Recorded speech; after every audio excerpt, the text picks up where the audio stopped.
جب ہم کائنات کو دیکھتے ہیں ہمیں نیبولا نظر آتے ہیں، ستارے نظر آتے ہیں اور سیارے بھی، سب بنے ہیں نظر آنے والے مادے سے، لیکن جو ہم دیکھتے ہیں وہ چھوٹا سا حصہ ہے کازموس کا، باقی نظر نہیں آتا اور معلوم بھی نہیں ہے۔ یہ ہے ہماری تاریک کائنات۔ میں ہوں ڈاکٹر حبیب الرحمان اور آپ دیکھ رہے ہیں انٹرسٹنگ ورلڈ آف سائنس۔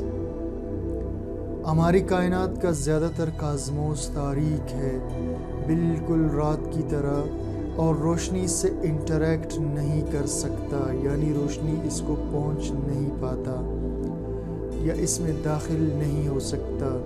تمام چیزیں ہمارے تجربات کی، یعنی جنہیں ہم دیکھتے ہیں، کوئی جسم ہو، کوئی کرسی ہو، میز ہو یا گھر ہو، ہوا ہو، سیارے ہوں یا ستارے، یہ سب کائنات کا صرف 5% ہیں۔ باقی کائنات کا 95% تاریک کائنات سے بنا ہوا ہے۔ تاریک کائنات 2 قوتوں سے بنا ہے، ایک تاریک مادہ اور دوسرا تاریک انرجی۔ تاریک مادہ اور تاریک انرجی ایک دوسرے کی مخالفت کرتے ہیں، یعنی تاریک مادے کے اندر پازیٹیو گریویٹی ہے، یعنی یہ چیزوں کو اپنی طرف کھینچتی ہے، اور ڈارک انرجی، اس میں ریپلژن موجود ہے، یعنی چیزوں کو یہ دور دھکیلتی ہے۔ یعنی تاریک مادہ کشش رکھتا ہے اور جو تاریک انرجی ہے وہ چیزوں کو دور پھینکتا ہے۔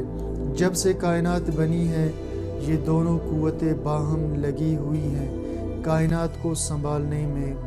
یہ ایک لڑائی ہے جو ڈارک میٹر یعنی تاریک مادہ اور ڈارک انرجی یعنی تاریک انرجی کی، اور یہ لڑائی شروع ہوئی آج سے 13.8 بلین ایئرز پہلے، جب کاسمک فرنینس بگ بینگ کے ذریعے سٹارٹ ہوا۔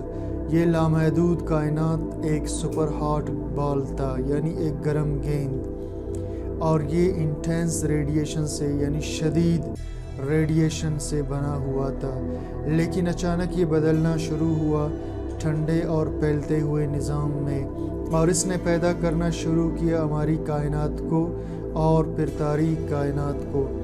سائنسدانوں کے مطابق ڈارک میٹر اور ڈارک انرجی بنے ہیں ابتدا میں بگ بینگ کے، یعنی یہ شاید صرف چند سیکنڈ بعد بنے بگ بینگ کے۔ اس وقت کائنات ایک گرم بال تھا مادے اور انرجی کا۔ یہ مادہ انرجی میں بدلتا گیا اور انرجی مادے میں بدلتا گیا۔ نظر آنے والے مادے نے ایٹمز بنا دیے، پلینٹس اور سٹارز بنا دیے اور مخلوقات بنا دی۔ باقی جو نظر نہیں آتا وہ سارا ڈارک میٹر ہے۔